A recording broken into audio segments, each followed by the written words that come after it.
Recently, there was a Confederate flag rally in Georgia, and there was this one colorful individual wearing a KKK, or sporting a KKK tattoo. At that point, George Chidi thought that it would be a good idea to go up to him and ask him some questions because he was wearing some curious shoes, right? Here's what Chidi had to ask him, and here's the response from this awesome, unidentified Confederate flag rallier. Take a look. The only thing I wanted to mention is that the shoes that you're wearing. Yeah, what's the matter with it? Well, that brand, Fubu. What's the matter with the shoes I'm wearing?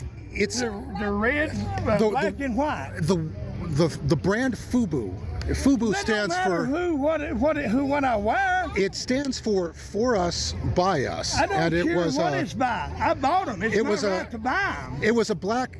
There was a black fellow who sort of created it as a brand for African American pride. I don't care if African Americans wear them. Them shoes that you probably wore were designed by a white man back in the 1920s. But does that make you stop wearing them shoes because a white man designed them? I don't care if a black man designed my shoes. I find it interesting, though, that, because it's more than just the design. I don't hate you. I tried to say that a while ago. I hate not you, but I hate what your people are doing to this country. My people. Okay.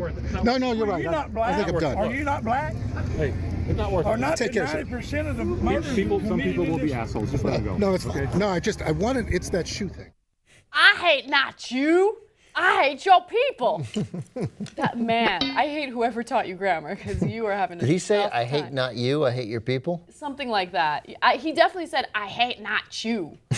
And then he followed it by something like, I hate what your people are doing to this country. Because that gentleman over there isn't doing bad things to our country. That gentleman over there is actually leading to the progress of this great nation. Yeah, that's right. Yeah, he's the best of what America has to offer. I like his friend who was like, Let's Clifton, move it along. Clifton, we got to get out of here. Yeah. This doesn't end well.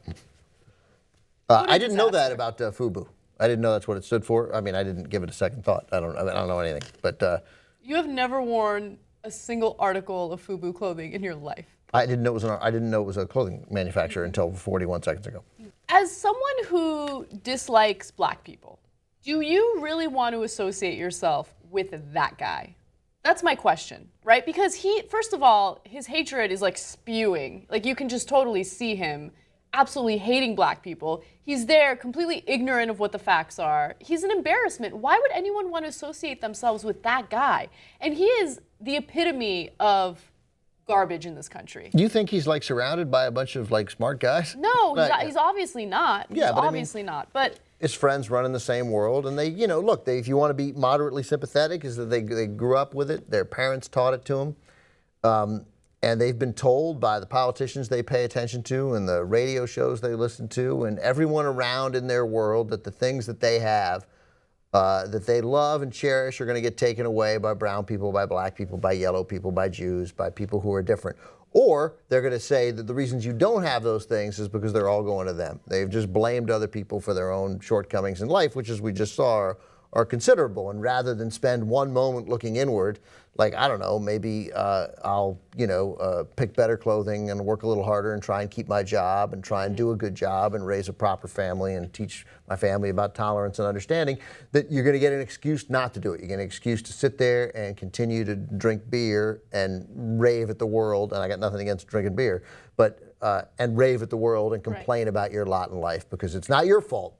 It's somebody else's fault. And oddly enough, because I'm going to presume maybe that guy's rich as hell, but let's presume that he is below, that he's struggling to make ends meet. The oddity is that instead of railing against the people who actually have had a hand in keeping you where you are, you're going to rail against other people who are in similar economic predicament. Yeah, that's absolutely true. And look, I don't know what his overall political ideology is, so it would be unfair of me to just speculate that he is a conservative Republican who doesn't like social programs and things like that.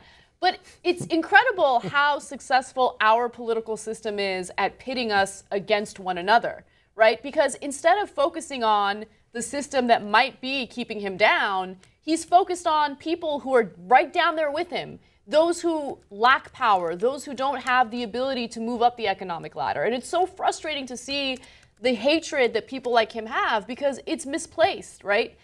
Black people aren't doing anything to destroy your life. You and the system of government that we have right now is doing everything to destroy your life. He needs to educate himself, which isn't going to happen.